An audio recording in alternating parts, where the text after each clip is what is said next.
तो अब मैं यहाँ से कैरी ऑन करती हूँ, ठीक है।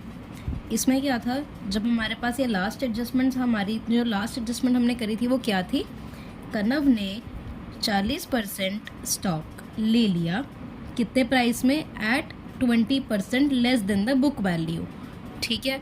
और आगे बोला जितना बचा हुआ स्टॉक है उसको हमने बेच दिया गेन में, कितने, 10% गेन में, ठीक है। तो स्टॉक था हमारा 24,000 का, उसका 40% कितना होता है आपका 9600, तो 9600 का फिर हमने क्या निकाला, 20% निकाला।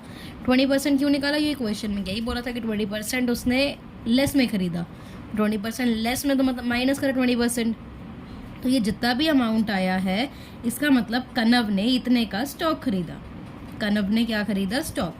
अब एक चीज़ देख हरलीन, जब कनव ने स्टॉक खरीदा तो इसकी पोस्टिंग क्या होगी, पहले तो देख स्टॉक यहाँ पे है तो उसकी यहाँ पे हर चीज़ होगी। अब बोला कनव ने खरीदा, जब पार्टनर का नाम आ गया तो हम क्या लिखेंगे, बाय उस पार्टनर का नाम, बाय कनव कैपिटल अकाउंट, ठीक है। और आगे ब्रैकेट में लिखना है स्टॉक, क्यों, क्योंकि वो स्टॉक खरीद रहा था, और कितने का खरीद रहा है, 7680 का, तो 7680 मैंने यहाँ पे लिख दिया, क्लियर। अब ये जो बचा हुआ स्टॉक है, यहाँ पे मुझे क्या बोला गया कि ये जो स्टॉक अब जो बचा हुआ था 14400, इसको बेच दिया है फर्म ने 10% गेन में, तो इसका 10% निकालिया मैंने, उसके बाद 10% को गेन में बेचा, गेन का मतलब प्लस, तो प्लस करा मैंने 10%, और ये जो अमाउंट आया मतलब इतने में वो बचा हुआ स्टॉक बिका है, ठीक है।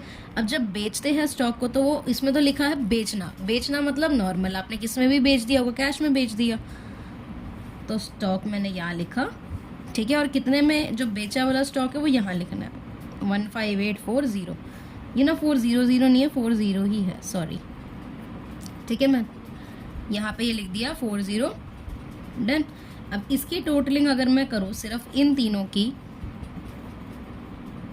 चल अभी टोटलिंग वगैरह कुछ नहीं करनी, आगे बढ़ते हैं पहले क्वेश्चन, ठीक है। I am just telling you, wait, question दिखा रही हूँ मैं। यहाँ पे हमारा एक और आता है, ठीक है, ये हमारे पास पॉइंट आता है नेक्स्ट, डी पॉइंट है, trade creditors took over investment in full settlement. अब ये पॉइंट ध्यान देने वाला है, जो ट्रेड क्रेडिटर्स हैं, मतलब जो क्रेडिटर्स हैं, जो हमारी लायबिलिटी है, टुक ओवर इन्वेस्टमेंट, उसने हमारी इन्वेस्टमेंट ले ली, इन्वेस्टमेंट क्या होती है, एसेट, तो लायबिलिटी ने फुल सेटलमेंट में हमने लायबिलिटी को क्या दे दिया, इन्वेस्टमेंट दे दी अपनी फुल सेटलमेंट में।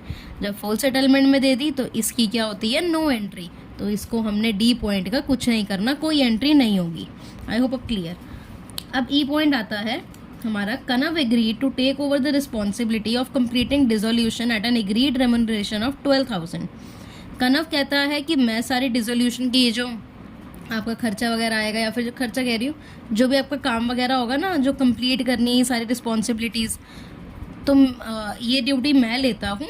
और उसको, कनव को कितने पैसे दे दिए फर्म ने, 12,000, and to bear the realization expenses, ठीक है, 12,000 दे दिए, किसके लिए, रियलाइजेशन एक्सपेंसेस को देखने के लिए। Actual expenses of realization amounted to 8,000। अब ये हुआ क्या, इसमें मैं बताती हूँ।